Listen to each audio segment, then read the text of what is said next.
In this video, let's do a little bit more complicated example of a perpetuity. We have two investments, one of which is going to be an annual perpetuity immediate of 300.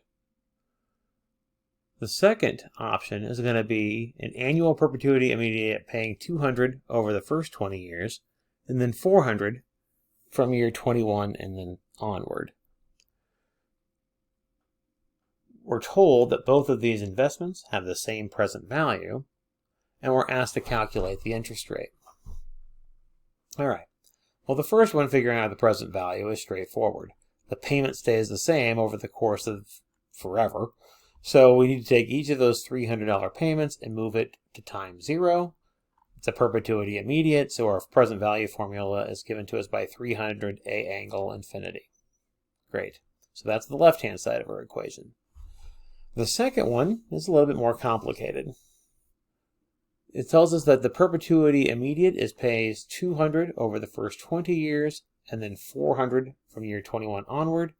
There's a couple of ways to split this up, but for me it's just as easy to take an annuity immediate for 20 years and then a perpetuity immediate and move it back 20 years.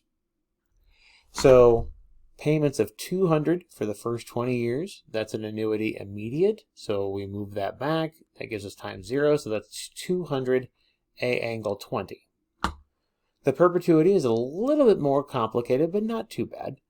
If we take the 400s and use our perpetuity immediate formula, that would take us back to time 20, so that would move these payments to time 20 just by doing the a angle infinity, which means we need to move that back another 20 years, so we need to multiply it by v to the 20th. Those two added together for their present values has to be the same as the present value on the left-hand side. So here is our equation of value. Now just using our formulas, and again remember we're solving for I here.